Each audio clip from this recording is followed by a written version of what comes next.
be able to take in with the speed that we're going at. But I think just to summarize Vivian's session, one of the things our CEO show always tells us is that we want to be the last sunny corner of the internet. So I'll be open and frank with you. We're not going out looking for news content. We're not chasing for news content on the platform. In the same way, we did not send President Ruto onto the platform. He did that all by himself with his team, I can promise you. But what we still do is, if a media house asks us to come and train them, we will train them. So this is why we focus a lot on entertainment. People on TikTok want to be entertained. They're not necessarily looking to read. So this is why we are saying, use the platform to redirect your audiences. Bring entertainment onto the platform and say, go visit this or have your link to your newsroom on your profile as well, because we want you to use the platform to redirect. We genuinely want to be the last sunny corner of the internet. We don't want doom and gloom. We don't really want politics. We really just want people to have fun on the platform. So hopefully, somewhere, somehow, you would have grabbed that. We will skip, I'll have to skip the creator monetization. We thought we would educate you as well around how creators on the continent are making money on the platform. But I guess what I was going to then end off and close off with is whether or not we monetize media content. As mentioned, we do not monetize media content. A very contentious discussion, even in South Africa at the moment through the Competition Commission, is exactly that. And I'm glad that we do not monetize media content for that very reason. So we cannot necessarily claim that we have played a role in anything in relation to monetization, because we're not making any money off news on the platform, if we're being very frank as well. And we're often asked, oh, cool, so how do you make money on the platform? So we do have a business arm which has not rolled out across the continent as yet, actually not rolled out to all markets around the world as yet, but something called TikTok for Business, which is where brands come in and play a massive role from an income perspective. So we are not necessarily generating any money from news platforms or whatever the case is, and so this is why we don't necessarily encourage it, but we will not turn media houses away. Instead, we say, let us partner with you so that we can help you redirect audiences to your platforms. So moving on to safety, everything that we anchor our safety narrative on is based off our community guidelines. Our community guidelines are the rules. We walk into someone's house, you follow their rules. If I walk into your house and you tell me to take off my shoes, I will. We often have people coming onto our platform and then complaining on other platforms that, oh my gosh, TikTok took this video down, or whatever the case is. The question you should ask is, did you violate the community guidelines? Just this week, there's a creator from Sierra Leone who sent a massive email to our PR inbox. Oh, you guys banned me, and I was advertising betting. I was advertising gambling on the platform with a brand partner. What do our community guidelines say about promoting gambling on the platform? We do not allow that. By virtue of that, you've been banned with your 3.5 million followers. We don't care if you have 6 million followers. We don't care if you have 10 followers. You will need to follow our community guidelines, because this is what we anchor everything that we do on from a policy and a safety perspective.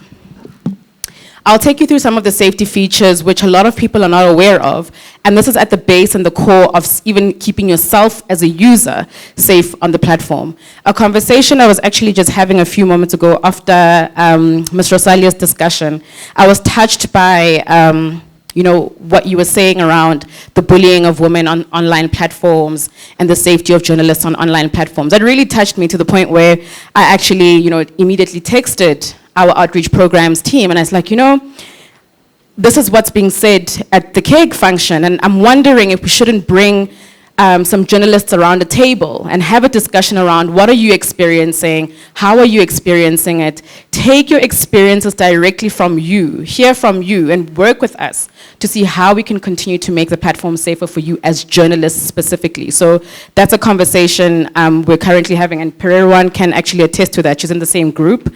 So I was touched by that statement, Ms. Rosalia, and we'll definitely engage more with you guys on that. But essentially, from a safety perspective, even as journalists and general users, we really encourage, and we actually in Nairobi in August announced the launch of our Safer Together campaign, which has actually been going live. So we've been using local creators in Kenya, local creators in Nigeria and South Africa to educate our users in-app on some of these safety features, because we are aware that people get bullied. We are aware that people have some nasty comments on their pages. We cannot control the next person, but what you can control is your experience on the platform. So things like private, making your account private. I have a TikTok account, but you will never see what I post because my account is private. I don't want to trend, I don't want to be famous, and I don't care to trend, and I don't care to be famous. And if you're that sort of person, you would want to make sure that your account is private. But even for people under the age of 16, because really, we understand the importance of young people having safer experiences on the platform, theirs is automatically private as well. In terms of comments as well, by default, comments for people under the age of 16, for example, are set to friends. So meaning that no one, unless they are a friend, can actually access that particular teen's account. I just want to try, I'm trying to go through as much of this quickly as possible. So age restrictions, a big mistake a lot of people are making is letting their 5-year-olds, 4-year-olds onto the platform. When we had frank discussions, around the ban petition that was submitted in Kenya, the big thing, the big red flag was finding out that the people submitting these sort of petitions and the comments are people giving their 4-year-olds their phones with their TikTok accounts. I think it's actually dangerous that any parent gives a 4-year-old their phone, only because there might be some mature content on your phone that isn't necessarily on TikTok per se, but even in your gallery, right?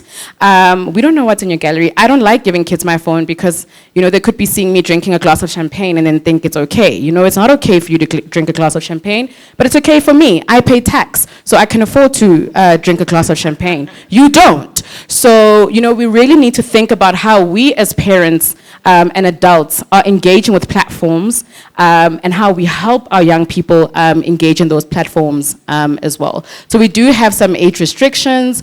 We also have things like screen time management tools. So this is so that people can manage how much time they actually spend on the platform. We're currently doing running campaigns, and we're still running campaigns up until next year to educate people on these various tools like screen time management and notifications when you need to switch off or your app closes immediately as well. So I'm trying to move quick. Yeah. Control your comments as a journalist. Can I give you just a couple of minutes to wind up? Yeah. Thank you. I'll try like my 3 best. minutes. I think as a journalist, one of the big things that you guys face and the area that you guys are faced with mostly is the comments section. One of the things that our outreach programs team does is they work with NGOs to help them identify things like keywords, statements, phrases that people are using to bully the next person. We then take that information and we tally it up. We train our AI models, we train our human moderators to say, let us continue to check comment sections and see where people are actually attacking someone or hurting someone or bullying someone. And so there are features that we have in place to help you filter your comments specifically. So it's actually hard to sum up this because it's quite a lot on safety that I was going to touch. But I guess we'll have to come back next year. Hopefully we will get an invitation to partner next year so that we can do a little bit more education around keeping you safe. And then maybe by then we would have had this amazing roundtable idea that we just thought of and be able to come back and give you feedback on how that is going and some of the feedback that we're getting from our female journalists as well. So yeah, I think I'll close off. Thank you, Kia.